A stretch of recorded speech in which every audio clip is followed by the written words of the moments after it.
Mes frères, mes soeurs, mes aînés, je suis de retour, je suis de retour. Je suis arrêté sur les versets, les passages bibliques qui parleront de Yahvé. Et on va après entamer vraiment l'étude proprement dite. Donc, je disais que dans Genèse 9, verset 12 à 13, et Dieu dit, c'est ici le signe de l'alliance que j'établis entre moi et vous et tous les êtres vivants qui sont avec vous pour les générations à toujours. J'ai placé mon arc dans la nuit et il servira de signe d'alliance entre moi et vous. Donc, quand on parle de arc, c'est le Dieu de guerre qui a l'arc. Donc, le Dieu de guerre, il est le Dieu aussi des orages. Pourquoi il est le Dieu de guerre d'abord? C'est parce qu'il fait la guerre aux nuages. Et c'est lui qui perce les nuages pour que l'eau tombe sur la terre. Donc, sans les eaux du ciel, alors la terre sera sèche et puis il y aura des problèmes. Les humains vont mourir. Donc, c'est un Dieu qui lutte vraiment pour la survie de la population sur la terre entière. Donc, après le Créateur, c'est lui. Mais il n'est pas le Créateur. Donc, nous allons aussi lire quelques passages bibliques qui nous donnent le lieu de résidence de Yahvé. Et le lieu de résidence de Yahvé et ses caractéristiques. Donc, nous lisons de Samuel, d'abord, lieu de résidence de Yahvé. Nous allons lire Juge 5, versets 4 à 5. Ô Dieu, quand tu sortis de Séir, quand tu t'avanças des champs d'Édom, la terre trembla et les cieux se fondirent et les nuées se fondirent en eau. Donc ici, on dit que tu sortis de Séir. Tu t'avances de quoi? Des champs d'Édom. Donc quand on parle d'Édom, on parle le frère jumeau de Jacob. C'est ça qu'on appelle Édom. Et il a vécu où? Dans Séir, la montagne de Séir. On appelle encore ça Pétra. Et c'est là-bas qu'il a vécu. Donc, maintenant, nous allons lire aussi 2 Samuel 22, verset 14 à 16. L'Éternel tourna des cieux, le Très-Haut fit retentir sa voix. Donc ici, on met le Très-Haut, c'est la substitution. Hein? Il y avait qui parle, mais il s'est substitué au Très-Haut. Vous voyez dans ce verset. Donc, l'Éternel tourna des cieux, le Très-Haut fit retentir sa voix. Il lança des flèches et dispersa mes ennemis, la foudre, et les mit en déroute. Le lit de la mer apparut, les fondements du monde furent découverts par la menace de l'Éternel, par le bruit du souffle de ses narines. Donc, quand on parle de l'Éternel ici, ce n'est pas l'Éternel le Très-Haut, mais on parle de Yahvé. Donc, il s'est substitué à l'Éternel, le Très-Haut ici. Donc, on voit ici qu'on a parlé des flèches. Ce sont des flèches là que nous voyons qui traversent qui traversent le ciel, tout ça, ce sont des flèches. C'est pourquoi on parle de Dieu d'arc, Dieu de feu, Dieu de guerre. Vous voyez. Nous allons lire aussi, on va lire aussi Apocalypse 20, verset 9. Et ils montèrent sur la surface de la terre et ils investirent le camp des saints et la ville bien-aimée. Mais un feu dévorant descendu du ciel et puis les dévora. Vous voyez. Donc Dieu de feu aussi. Il est le Dieu de feu. Vous comprenez? Mais il y a beaucoup de versets bibliques que moi j'ai déjà étudié avec vous. J'ai fait la relecture macroscopique avec vous. Et vous pouvez aller revoir ces vidéos pour pouvoir comprendre qui est réellement Yahvé, d'où venait-il donc. Il venait où? De la montagne de Séir. Il venait des champs d'Édom. Donc, quand on va faire l'expiation des Israélites, on dit qu'on fait un sacrifice d'abord devant Yahvé, 2 bouts, et l'autre bout est envoyé dans le désert. Donc, c'est aussi le Dieu du désert. Vous voyez. Donc, tout ça là, c'est déjà fait dans les études antérieures. Donc, mes frères, mes sœurs, j'aimerais encore lire un verset un verset qui est un verset fondamental aussi. Deutéronome 28, verset 28. L'Éternel te frappera de délire, d'aveuglement, d'égarement d'esprit. C'est quand on faisait la bénédiction, après on dit que quand vous ne faites pas ça, voilà les malédictions qui vont tomber sur vous. Donc dans Deutéronome 28, verset 15 et 1 à 15, il y a d'abord les bénédictions. Et puis après, à partir de, non, jusqu'à 14, les bénédictions. Et après, à partir de 15 jusqu'à 60 quelque chose, 67, 68, il y a là-bas les malédictions. Donc, mais je retiens seulement Deutéronome 28, verset 28. L'Éternel te frappera de délit, d'aveuglement et d'égarement. Donc, ce thème-là, nous devons comprendre ça. Hein, parce que c'est la situation dans laquelle l'Afrique se trouve. L'Afrique se trouve. Parce qu'il a perdu son Dieu. Il a perdu tout. Donc, il est frappé par l'égarement. Il est frappé par de délit. Il est frappé d'aveuglement. Donc, frappé de délit. Il décrit l'état de quelqu'un qui est faisant face à un délire, une perte de contact avec la réalité, caractérisée par des croyances fausses, irrationnelles ou une confusion intense.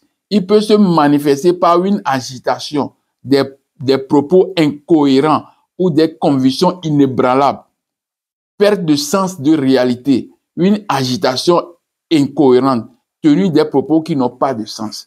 Donc c'est l'état des Africains aujourd'hui, l'état de ces gens qui sont dans la religion qui nous dit que Israël est au-delà de la mer Rouge, alors que dans la Bible, c'est écrit qu'il est au-delà des fleuves de l'Éthiopie. Donc, en suivant un autre Israël, vous êtes perdu, vous serez frappé. Dieu dit qu'il va vous frapper d'égarement. Il va vous frapper de délit. Donc, je viens de définir ce que c'est de délit. On va voir ce que c'est que aveuglement, frapper d'aveuglement. Une expression qui signifie causer un aveuglement temporaire. C'est le fait de rendre quelqu'un aveugle pendant un court laps de temps. Donc, c'est la situation dans laquelle l'Afrique se trouve encore. Donc, il est frappé d'aveuglement. Il ne voit rien. Quand tu lui montres, il ne voit rien parce qu'il n'a plus des yeux pour voir. Donc, la troisième malédiction, c'est que frapper d'égarement d'esprit. Égarement d'esprit. Cela signifie provoquer une confusion mentale, un trouble de la pensée ou de la raison, comme un coup soudain qui désoriente. Cette expression peut être utilisée dans un sens propre pour décrire un état de confusion mentale ou dans un sens figuré pour désigner une situation qui cause une grande perplexité et qui peut amener à agir de manière irréfléchie. C'est un choc émotionnel peut frapper quelqu'un d'égarement d'esprit. Donc, un choc émotionnel peut frapper quelqu'un d'égarement d'esprit. Donc, c'est la malédiction qui tombe sur l'Afrique comme ça. Donc, ils ont suivi un autre Dieu. Le créateur Yahouha, le créateur Mahou, le vrai créateur Mahou, Niamey. On a laissé ça et puis on le met à la place d'un autre Dieu. On a remplacé, il n'y avait pas les dieux là. Et puis, en faisant ça, ils sont tombés dans la malédiction. Hein? Donc, il y a cette partie que je tiens à vous lire avant de continuer. J'ai encore réservé un autre que je dois vous lire aussi, que je dois vous lire ici. J'ai réservé aussi Ézéchiel 37, versets 3 et 11. On va lire Ézéchiel 37. Ézéchiel 37, verset 11, verset 3 et verset 11. Verset 3, on lit, je lis. Il me dit, fils de l'homme, ces os pourront-ils revivre? Je répondis, Seigneur éternel, tu le sais. Je vais lire une grande partie de ce message ici. C'est très important de lire ça. Je crois que je vais lire jusqu'à 11. La main de l'Éternel fut sur, bon, 37 verset 1. Je vais relire pour que vous compreniez bien ce qui s'est passé ici. La main de l'Éternel fut sur moi. Et l'Éternel, c'est Ézéchiel. Ézéchiel, c'est elle, c'est le Dieu cananéen, c'est le même Dieu, Dieu, tout ça, c'est le même. C'est encore le tétragramme. Vous voyez? Donc, la main de l'Éternel fut sur moi, et l'Éternel me transporta en esprit et me déposa dans le milieu d'une vallée remplie d'ossements. Il me fit passer auprès de tout autour, et voici, ils étaient fort nombreux à la surface de la vallée, et ils étaient complètement secs. On dit qu'il est à la surface de la vallée, mais ils étaient secs. L'Afrique est regorgée d'eau, de tout, de richesse, tout ça là, mais ils sont secs. Vous comprenez? Donc, il me dit, fils de l'homme, ces os pourront-ils revivre? Je répondis, Seigneur, tu le sais. 4. Il me dit, prophétise sur ces eaux et dis-leur, ossements desséchés, écoutez la parole de l'Éternel. Écoutez la parole de Amora. Pas Éternel Yahvé, Amora. Donc, ainsi parle le Seigneur Yahvé éternel, éternel Dieu Amon. À ces eaux, voici, je vais faire entrer à ces eaux. Je vais faire entrer en vous un esprit et vous vivrez. Je vous donnerai des nerfs. Je ferai croître sur vous de la chair. Je vous couvrirai de peau. Je mettrai en vous un esprit et vous vivrez. Et vous saurez que je suis l'Éternel. Je prophétiserai selon l'ordre que j'avais reçu. C'est Ézéchiel qui parle. Je prophétise et il y eut un bruit. Et voici, il se fit un mouvement. Parce que en Dieu, nous avons quoi? Le mouvement, nous avons l'être, nous avons le souffle, tout ça là. Donc, et comme je prophétise, il fut un bruit. Et voici, ce fut un mouvement. Et les eaux s'approchaient les uns des autres.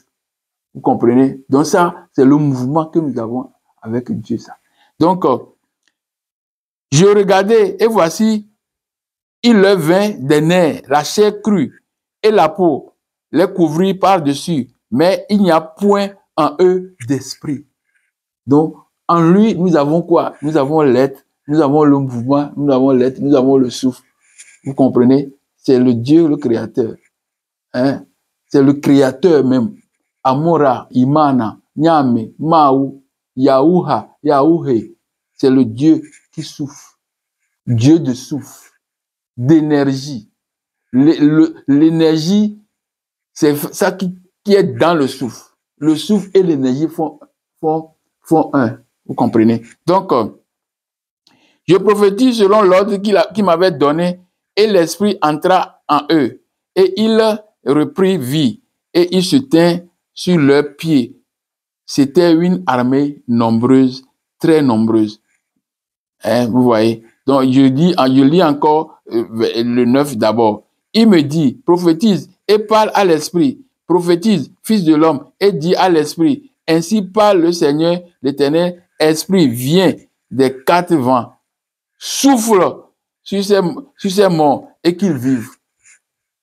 Donc, en Dieu, en éternel Dieu, le suprême, en Amora, nous avons le souffle, nous avons le mouvement. Vous voyez, donc les deux choses sont très importantes. 10. Je prophétisais selon l'ordre qu'il m'avait donné et l'esprit entra en eux et il reprit vie et il se tint sur leurs pieds. C'était une armée nombreuse, très nombreuse. Il me dit, fils de l'homme, ces os, c'est toute la maison d'Israël. Voici, ils disent, nos os sont desséchés, nos espérances est détruite, nous sommes perdus. Vous comprenez? le dessèchement. C'est que nous habitons sur la richesse, nous habitons sur toutes choses qui peuvent faire vivre l'homme, mais nous sommes desséchés. Vous comprenez la puissance de cette parole. L'os qui est dans l'eau est séché. Et pourtant, l'eau nourrit. Mais il se trouve que c'est séché. Donc, et après, on dit, au verset 11, il me dit, fils de l'homme, ces os, c'est toute la maison d'Israël. Voici, ils disent, nos os sont tous desséchés, notre espérance est détruite, nous sommes perdus. Prophétise et dis-leur, verset 12, ainsi parle le Seigneur éternel, voici, j'ouvrirai vos sépulcres, je vous ferai sortir de vos sépulcres. Ô mon peuple, je vous ramènerai dans le pays d'Israël. Et vous saurez que je suis l'Éternel lorsque j'ouvrirai vos sépulcres et que je vous ferai sortir de vos sépulcres. Ô mon peuple, je mettrai mon esprit en vous et vous vivrez.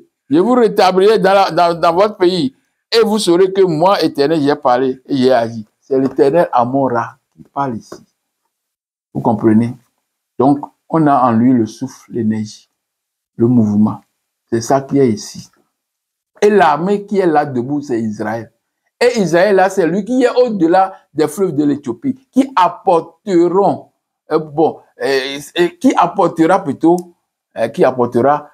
l'offrande à l'Éternel, là où les terres sont coupées par des eaux. Donc, nous sommes en présence des enfants de Cam ici. Vous voyez, mes frères, mes sœurs, nous ne sommes pas là pour dire des choses qui sont en contradiction avec l'écriture. Je fais la relecture macroscopique. C'est cette relecture macroscopique qui va nous permettre de comprendre les récits. Parce que ces récits ont été faits par les fils de Cam, les descendants de Cam. Et ils l'ont fait avec leur Dieu. Et leur Dieu n'est pas Yahvé, mais c'est Yahuha, Yahouhé, c'est Yakongo, Makongo, c'est Tata Zambé, Mama Zambé. Yakongo, c'est Yakongo, le Dieu suprême, Ama, Amen, Amon. C'est avec lui que tout est passé. Donc, c'est maintenant le moment le plus important, crucial, que nous allons entamer après beaucoup de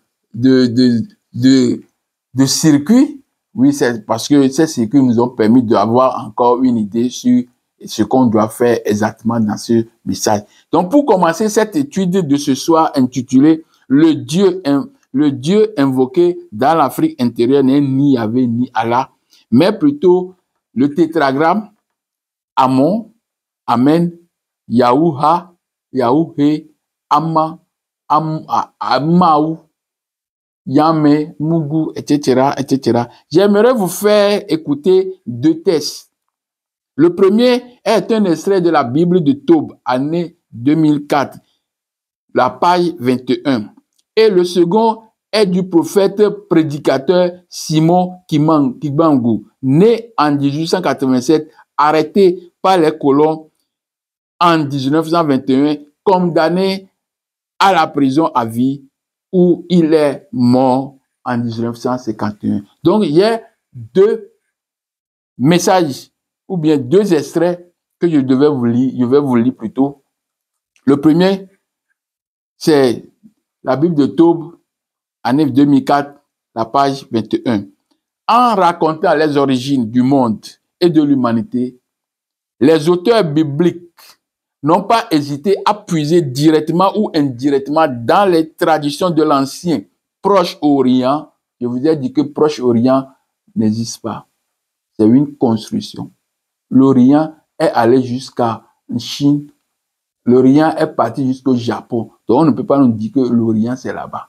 Donc, on dit que indirectement, dans les traditions de l'ancien Proche-Orient, entre guillemets, ce fait n'a rien d'étonnant quand on sait que la région où Israël, c'est-à-dire Israël qui est au-delà de la mer Rouge, où Israël qui est au-delà de la mer s'est installé, a été largement ouvert aux influences étrangères et que le peuple de Dieu, c'est-à-dire le faux, quand je dis faux, quand nous lisons, nous allons lire Apocalypse 2, verset 9 et Apocalypse 3, verset 9 pour comprendre pourquoi je dis faux. Parce que c'est là-bas qu'on a écrit faux. C'est là-bas même qu'on a écrit faux. Moi, je ne fais que reporter ça. Donc, je lis. Ce fait n'a rien d'étonnant quand on sait que la région où Israël s'est installé a été largement ouvert aux influences étrangères et que le peuple de Dieu, voilà, a été lui-même en relation avec ses voisins.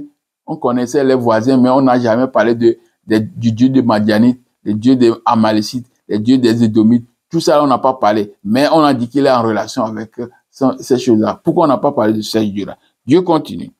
A été lui-même en relation avec ses voisins. Mais les progrès de la théologie révèlent également que les écrivains bibliques responsables des premiers chapitres de la Genèse, loin d'être desservis, les imitateurs ont su retravailler leurs sources et les repenser en fonction des traditions spécifiques de leur peuple, soulignant du coup l'originalité de la loi ou bien de la foi plutôt yahvéiste. Vous voyez. Donc, ils ont pris les choses, c'est ici qu'on a écrit, c'est clair. C'est pourquoi j'ai fait, oh Bible, rends-nous nos textes, nos traditions, nos cultures, nos ancêtres, et on verra sur quoi tu es basé. La Bible et les lieux africains, la terre africaine, lieu de théâtre de tous ces événements bibliques. Les Africains dans la Bible. Tout ça là était des empreintes, des choses qu'on a prises. Ce sont les Africains, les Mélanodais, les enfants de couche qui ont joué les rôles. Ils ont joué les rôles et ils ont pris ça et puis ils ont repensé d'une manière pour établir la foi yahvéiste. Vous voyez? Donc, c'est clair. Donc, le deuxième texte, prédicateur, prophète Simon Kimongo, continuez toujours de lire la Bible, car le jour viendra que vous allez arrêter le voleur et l'objet volé. L'objet volé, c'est la Bible. Et le voleur, c'est ceux-là qui sont les enfants yahvéistes. Vous comprenez? C'est eux qui ont volé. Ils ont volé tout. Leur Dieu s'est substitué à nos dieux. Et on a mis nos dieux sont devenus des démons. Du coup, nous tombons sous la malédiction. Deutéronome 28. Vous voyez, il y a beaucoup de malédictions qui sont des critères évidents pour dire que ça, c'est l'Africain, ça, c'est le noir, ça. Il faut lire. Je vous conseille, je vous en prie, allez lire encore ce passage biblique. S'il vous plaît, vous allez comprendre ce qu'on a écrit réellement. Vous allez créer les images que les textes là donnent, et la lecture que les textes donnent, vous allez faire une image, et puis une image consciente, et étudier cette image pour savoir que si ce n'est pas africain, c'est qui? Alors, les deux textes que je venais de lire sont révélateurs, car ils expliquent mieux la ruse des écrivains bibliques. Une ruse avérée par le texte de la Bible Tov 2024 et la parole prophétique du Simon Kimangu. Cela veut dire que les éléments de toute leur théologie sont des emprunts. Et je l'ai expliqué de fond en comble dans les deux intitulés, à savoir le patrimoine de l'homme noir au secours de l'Empire romain et de sa nouvelle religion. Donc, les choses là que nous venons de voir, le texte de Tov, la prophétie de Simon Kimangu sont clairs. On va attraper le voleur et l'objet volé. Le voleur et l'objet volé. On va les attraper. Et je vous dis que toute la théologie bibliques que nous avons sont des emprunts. Hein? Et ces emprunts, je l'ai déjà expliqué ça dans deux grands intitulés. Le patrimoine de l'homme noir au secours de l'Empire romain et de sa nouvelle religion. Et aussi, ô Bible, rends-nous nos ancêtres, nos textes, nos cultures, nos traditions, et on verra sur quoi tu es fondé. J'ai fait un travail minutieux là-bas, un travail approfondi, et je vous amène encore ce message aujourd'hui. C'est parce que le message-ci m'a aidé à arriver sur ce que je vous dis aujourd'hui. Donc, dans ces deux grands messages, je vous dis que on ne doit pas oublier aussi d'autres messages, à savoir lumière sur la vraie origine d'Abraham. J'ai mis la lumière, la loupe géante. J'ai mis la loupe sur Abraham. J'ai vu que c'est un Kamite. Hein? Il est Kamite. Et son ancêtre Sem, il est aussi Kamite voilé. Vous comprenez? Donc, j'ai fait des études qui ont aidé que je ne dois pas oublier. Et les vrais ancêtres africains dans la Bible et aussi les terres africaines, lieu de théâtre des événements de la Bible ou bien des événements bibliques. Donc, en tout, beaucoup de messages que j'ai déjà traités avec vous, qui sont des messages qui m'ont permis de faire ce tremplin, de tomber aujourd'hui sur le Dieu invoqué en Afrique intérieure, dans l'Afrique intérieure, différent de Yahvé et de Allah. Vous comprenez? Donc, permettez-moi de vous rappeler le dénommé que je venais de dire. Le Dieu qu'on a invoqué, qu'on invoque en Afrique intérieure, est différent de Allah, est différent de Yahvé. Donc, le Dieu réel, c'est le tétragramme. Et le tétragramme a une lecture. Et on nous dit que la lecture là est Adonai, et la lecture là est Elohim. Non, c'est parce que en voulant lire le tétragramme, ils n'ont pas les langues africaines pour lire ce tétragramme. Donc, ils ont introduit que dans le tétragramme, la lettre A, Adonai et Elohim, pour pouvoir lire le tétragramme. Ça, ce n'est pas notre Dieu, c'est un autre Dieu. Et ça, le Dieu là, c'est le Dieu des Édomites, des Japhétis. Et comme nous suivons ce Dieu, nous tombons sous le coup de malédiction. Que je vous conseille d'aller lire Deutéronome 28, de 1er jusqu'à 68. Donc, il est le Dieu suprême, Amora, le tétragramme là, qu'on ne peut pas lire. Mais on peut lire le tétragramme. Déjà, le tétragramme même veut dire Yahou. Y-H-W. Yahou.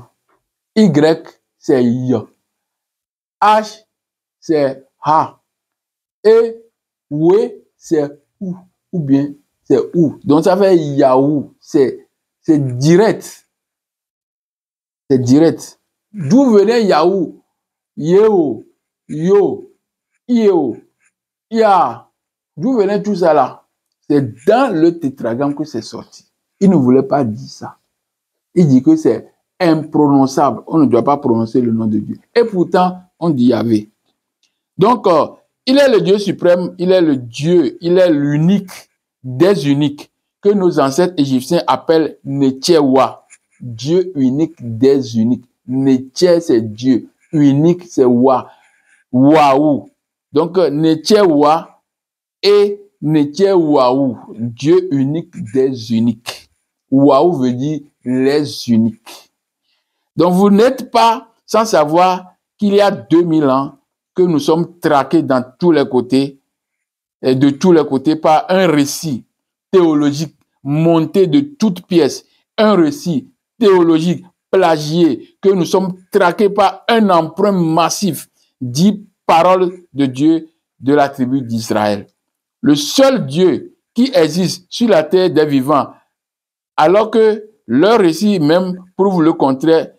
Je relis s'il vous plaît. Que nous sommes traqués par un emprunt massif dit parole de Dieu, parole de la tribu d'Israël. Le seul Dieu qui existe sur la terre des vivants, alors que leur récit, parce qu'il nous dit que le seul Dieu qui existe sur la terre des vivants, c'est Yahvé.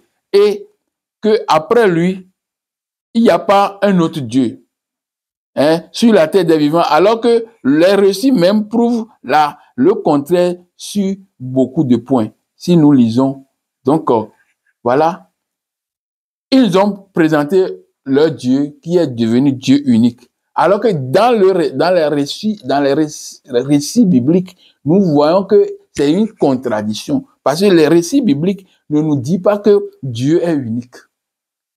Les récits bibliques nous disent qu'il y a une pluralité de Dieu et il y a aussi un suprême des suprêmes qui est là au-dessus. Donc, alors que eux, ils nous disent qu'il y avait, après lui, c'est le décès. La contradiction flagrante qui est là. Quand nous lisons Deutéronome 32, versets 8 à 9, nous allons comprendre ça. Quand nous lisons Psaume 82, versets 1 et 6, le Dieu se trouve dans l'assemblée de Dieu. Et il juge parmi les dieux. Quel Dieu est dans l'assemblée de Dieu et il juge parmi les dieux? Qui sont ces dieux-là dans lesquels il est assis et puis il juge parmi eux? Donc ça veut dire qu'il y a un grand Dieu qui est là et qui est entouré des divinités et qu'il juge au milieu de ces divinités. Vous comprenez? Donc c'est une contradiction et c'est dans la Bible que nous voyons ça. Quand nous lisons Jean 10, verset 31 à 34, on voulait lapider Jésus. Parce que pourquoi? Il dit qu'il se fait Dieu. Et Jésus leur répondit que vous, même là-bas, vous êtes de Dieu. C'est votre parole, c'est votre écriture qui ont montré que vous-même qui sont là, qui voulaient me lapider, vous êtes des dieux. Pourquoi vous vous fâchez? Vous comprenez? Donc, il y a des divinités, il y a un suprême qui est là autour. On a des divins autour d'eux. L'homme aussi est divin. Donc, quand nous lisons aussi 1 Corinthiens 8, versets 5 à 7, je vais lire ça. 1 Corinthiens 8, versets 5 à 6. 1 Corinthiens 8, versets 5 à 6. C'est l'apôtre Paul qui parle. Il dit, car s'il est des êtres qui sont appelés Dieu, soit dans le ciel, soit sur la terre, comme il existe réellement plusieurs dieux et plusieurs seigneurs, néanmoins, pour nous, il n'y a qu'un seul Dieu, le Père de qui viennent toutes choses. Je vais m'arrêter là-bas, parce qu'on a continué avec Jésus, tout ça. Là. Vous comprenez? Donc, eux, ils ont décidé qu'il y a un seul Dieu. Alors qu'ils avaient concédé qu'il y a plusieurs dieux, plusieurs seigneurs. Vous comprenez? C'est une contradiction. Dieu, Yahvé, n'est pas le seul Dieu. Ils nous ont imposé une divinité qui n'est pas le créateur. Ce n'est pas moi qui le dis, c'est la parole, la relecture qui révèle ça. Vous comprenez?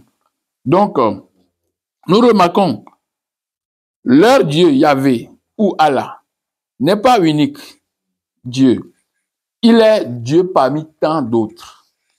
Voilà les quelques lignes d'introduction à ce message d'aujourd'hui avant de faire un grand pas ou un pas géant dans l'étude. Je rappelle encore le sujet de ce soir, le Dieu invoqué dans l'Afrique intérieure n'est ni Yahvé ni Allah, mais plutôt le tétragramme qu'on peut lire, lisible, qu'on peut lire, et puis Amon, Amen, Imana, Yahou, Ha, Yahou, He, Maou, Nyame, Ama.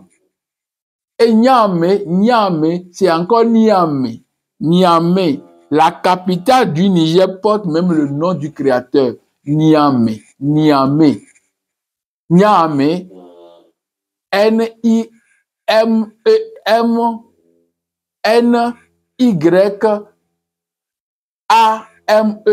c'est encore Niamey. N-I-A-M-E. C'est le même, c'est la ville apporte le nom du créateur. Et c'est le pays qu'on nous dit qu'il est le dernier pays du monde. Vous comprenez? Oh, la ville qui porte le nom de notre Dieu, le Créateur, c'est ce pays-là qui est devenu le dernier des pays pauvres du monde. Vous voyez comment nous sommes tombés sous la malédiction. Et si nous ne nous sortons pas de ces choses-là, nous ne rejetons pas ces choses-là, nous allons demeurer sous la malédiction. Mais la lumière doit se lever. Parce que Dieu a déjà promis à travers Sophonie que mes adorateurs, mes dispersés, les faibles, ceux qui n'ont plus de pouvoir, ceux qui sont martyrisés, ceux qui ont la force, qui n'ont plus la force, qui ont la richesse, mais sont pauvres, je leur dis, vous allez venir offrir des sacrifices pour moi au-delà des fleuves de l'Éthiopie. C'est une prophétie. Partout où vous êtes dispersés, vous reviendrez sur la terre là, d'Afrique, pour présenter à Dieu. Le sacrifice, c'est quelque chose qui n'est pas physique, mais le fait que l'Afrique va retourner, les Africains de l'extérieur vont reconnaître que l'Afrique est le berceau de l'humanité et l'Afrique est la demeure de Dieu. Ils reviendront pour présenter leurs offrandes à Dieu. Leur reconnaissance. L'offrande, c'est une reconnaissance. Reconnaître que lui, il est ça. C'est une offrande qu'on offre à l'Éternel. En reconnaissant qu'il est notre Dieu. Nyame, Ama, Amon, Amen, Imana, Imanara, Amora, tout ça là. Maou, Maou. Voilà. Donc, je continue. Nous allons arrêter bientôt. Oui, nous allons arrêter bientôt. Il y a beaucoup de choses pour vous, mais la semaine prochaine, on va aller maintenant dans l'étude même. Sans pouvoir faire beaucoup de ces gestes, on rentre dans l'étude même. Donc, je venais de dire que je rappelle encore le sujet de ce soir. Le Dieu invoqué dans l'Afrique intérieure n'est ni Yahvé ni Allah, mais plutôt le tétragramme Amen, Amon, Imana, Yahou, Yahouhe, Yahouha, Mao, Nyame, Makongo, Yakongo, Kalunga, Tata Zambi, Mama Zambi, Mpungu, Mungu, etc. Il y en a plein. Et c'est grâce au tétragramme que nous avons ce nom. Et nous portons le nom de Dieu comme Acte 15, verset 14. Donc, toute l'Afrique a le nom de Dieu dans sa langue. Vous comprenez? Là, comment se déroulera maintenant l'étude que nous allons faire à propos de ce titre? Nous avons l'axe. Il y a trois axes. Donc, le premier, c'est rappel sur le Dieu Yahvé. On va faire un rappel encore sur le Dieu Yahvé. Parce qu'on a fait beaucoup de titres avec Yahvé. Donc, on va faire un petit rappel sur le Dieu Yahvé. Qui est-il? D'où est-il venu? Quand on fait référence au passage Sophonie 3, verset 10, parce que le nom de Dieu doit résider là où se trouve le Dieu. Vous comprenez? Dieu doit résider à un endroit précis. Si c'est le Dieu si c'est Dieu de la mer, il faut faire le sacrifice devant la mer.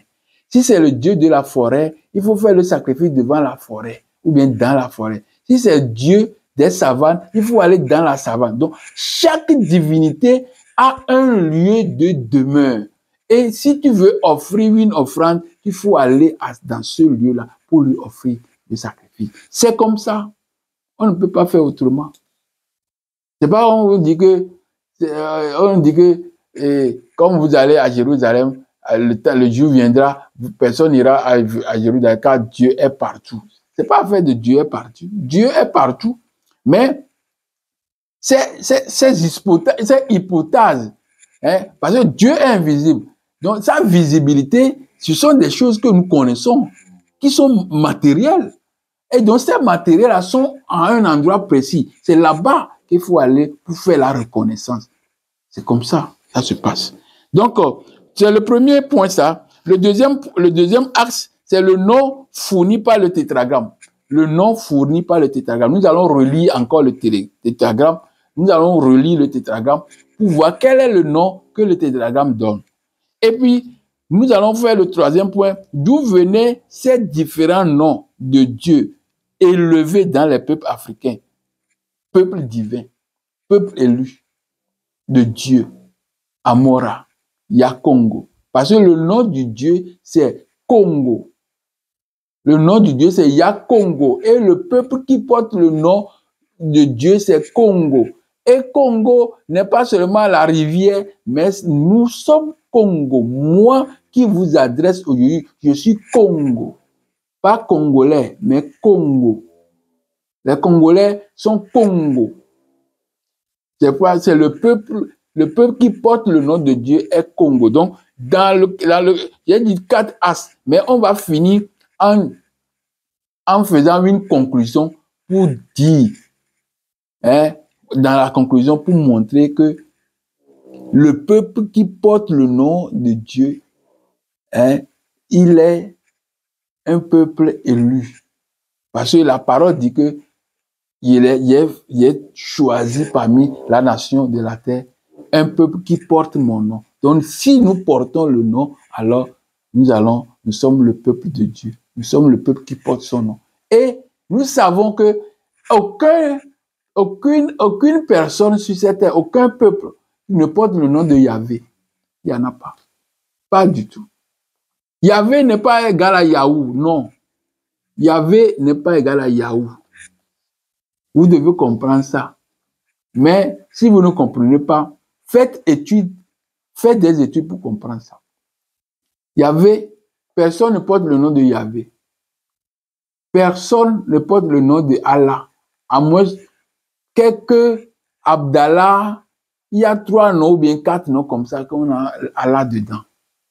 Vous comprenez? Donc, mais l'Afrique entière porte le nom du tétragramme, porte le nom de Dieu, le Créateur. Donc, voilà la différence qui est entre le peuple choisi qui porte le nom de Dieu et les autres peuples. Parce que quand tu vois les autres peuples, ils n'ont pas assez noms. Ils ne portent pas le nom de Dieu. Ils portent le nom de Adrien, Adrien et Barthélemy et Pierre et Sabot et Bouche. Tout ça là, c'est ça qu'ils portent. Le renard et Hollande. Tout ça, ce sont des noms là qu'ils portent. Ils ne portent pas le nom de Dieu. Ce n'est pas le peuple de Dieu. C'est pourquoi leur agissement ne montre rien de Dieu. Vous comprenez? Donc, ce ne sont pas des choses que moi-même je crée. Non. Ce sont des faits que je suis en train de refaire, de faire un passage, une relecture, une loupe pour vous dire. C'est comme ça. Il porte le nom de Hollande, François et, comment on dit, Jacques Chirac. Et il porte le nom Roland, je sais pas. Il y a beaucoup plein. Moi, même le nom, c'est pas facile. Millet. Tout ça là. Partout. Et vous devez savoir que Dieu, Théos, tout ça là, ce n'est pas le nom de Dieu. Non. Le nom de Dieu n'est pas Dieu. Non. Le nom de Dieu n'est pas Théos. Non. Le nom de Dieu n'est pas Déos. Le nom propre doit être connu de Dieu. On dit que il est esprit. Non, c'est pas fait d'esprit. Nous sommes esprit aussi. Si tu ne reconnais pas l'autre esprit, l'autre en tant qu'esprit, alors tu n'es pas sur cette terre. Hein. Je ne sais pas où toi tu peux vivre. Donc, mes frères, mes sœurs, j'ai promis beaucoup de choses, mais la semaine prochaine, nous allons commencer par étudier, par observer ce programme que je viens de numérer. C'est ce programme-là qui va nous servir de route pour le message. Et je vous ferai voir dans la Bible qu'on a écrit les noms des Israélites avec Amon, avec Ptah, le dieu créateur égyptien, avec Aton, on a écrit le nom des Israélites avec tous ces noms-là. Et On, ça veut dire quoi? C'est Ioun, Iou, Ioshua. Iou veut dire Ra, vu du soleil. Donc tout le nom Yahou, Iou, Yo, c'est le soleil. On va voir ça, mes frères, mes sœurs. Ce n'est pas petite affaire. Hein. Nous devons tout connaître à travers la relecture macroscopique. Et comme nous sommes paralysés, nous devons être debout avec les béquilles. Et voilà les bouquins qui vont nous servir de secret des autres. Invention de Dieu, de Thomas Romain, Sigmund Freud, Moïse et le monothéisme. Ce sont des bouquins. Il y a d'autres bouquins ici. Oui. Ici, Constantin de Chasse-Boeuf, Volner, hein? On dit quoi? Voyage en Syrie et en Égypte pendant les années 1700, hein? Voilà, pendant les années 1700.